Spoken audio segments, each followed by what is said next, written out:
Shalom, le peuple de Dieu, que l'Éternel, le Dieu Tout-Puissant, vous bénisse encore abondamment ce matin. C'est une journée pleine de bonté, car Dieu a renouvelé encore sa bonté dans la vie de tout un chacun de nous. J'ai pris que cette journée t'apporte vraiment du bonheur et plein de succès dans toutes choses que tu vas faire aujourd'hui. L'Éternel vous bénisse abondamment. Je suis venu encore ce matin pour vous parler et partager avec vous quelque chose à ce qui concerne l'adoration. Vous savez, aujourd'hui, dans nos églises ou bien dans nos vies, l'adoration est en train de prendre peut-être petit à petit de baisse. Les gens ne comprennent pas encore l'importance dans l'adoration. Les gens pensent que quand on parle dans l'adoration dans l'église ou bien quand on parle de l'adoration, il faut simplement prier, il faut simplement chanter et tout. Non, l'adoration, c'est beaucoup plus ce que nous pouvons imaginer. Et je suis venu parler de l'adoration aujourd'hui tant que la vie. Vous savez, la Bible est en train de dire que nous, Dieu, il siège au milieu de la louange et de l'adoration. On sous-entend que nous, là où il y a l'adoration, c'est là où Dieu siège. Mais je mérite te dire ce matin, aujourd'hui, si tu veux être un adorateur pour Dieu, un vrai adorateur que le Père cherche, il faut que tu deviennes toi-même adoration. Pourquoi? Parce que quand tu deviens adoration, cela veut dire que tu es en train de donner à Dieu une place en toi pour qu'il siège. Parce que la Bible dit Dieu siège au milieu de la louange et de l'adoration. Frère, l'adoration, ce n'est pas seulement de belles chansons. L'adoration, ce n'est pas seulement une mélodie. Là, quand tu sens, peut-être tu touches le cœur, tu penses que non, oh mon Dieu, c'est ça. Non, l'adoration, c'est la vie. Tu vois, là, Dieu est en train de dire à Samuel que j'ai choisi l'homme selon mon cœur. Donc cela veut dire que non, David, il était devenu totalement adoration. La Bible est en train de dire avant que Dieu agrée l'offrande d'Abel, Dieu a commencé à agréer premièrement la personne lui-même. Pourquoi? Parce que lui-même, la personne s'est présentée déjà comme l'adoration.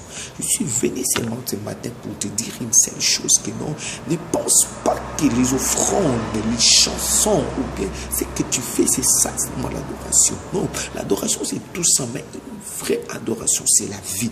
Quand une personne lui-même, il se présente devant Dieu comme l'adoration. Donc cela veut dire que nous, Dieu est capable de le créer, et Dieu est capable de laisser son trône au ciel pour venir s'installer dans la vie de quelqu'un, pour que cette personne-là devienne l'adoration. Pourquoi? La Bible dit Dieu il siège au milieu de la louange et de l'adoration.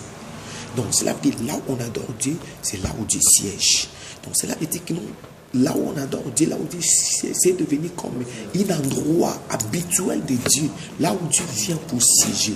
Donc quand on parle d'un siège, donc cela veut dire que nous parlons d'un endroit de référence. Quand on parle de ça, on peut directement voir les gens qui se présentent là-bas, ou bien ce qui se passe là-bas, parce que c'est un endroit, parce que c'est là où les gens siègent. Et la Bible dit maintenant, il siège au milieu de la louange et de l'adoration.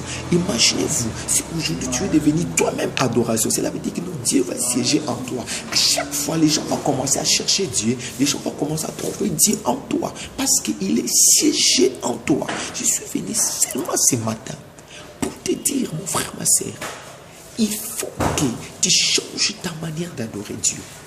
L'adoration est tellement vaste.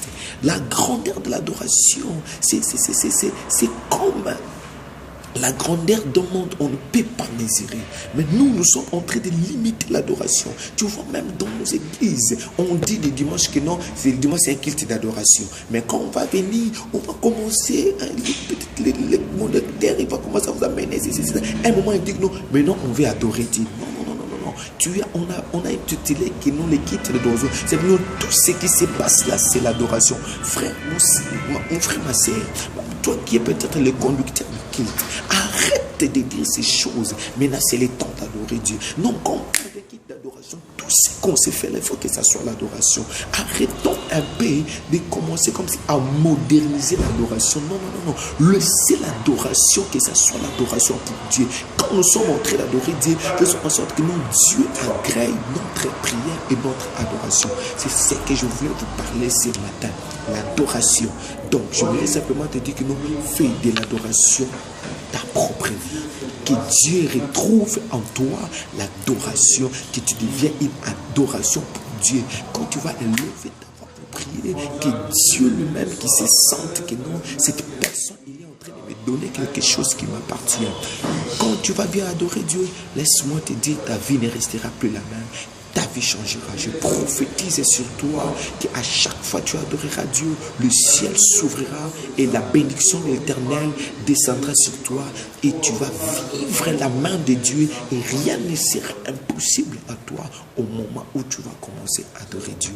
Que Dieu vous bénisse abondamment sur le prophète Patrick Ouatt en Zalampangi de Kinshasa, mais particulièrement à Kolosi, parce que là où je suis à Kolosi, donc l'éditeur Patrick Ouatt dans la pangue de la RTC, mais là maintenant à partir de Kolosi, je fais cette vidéo.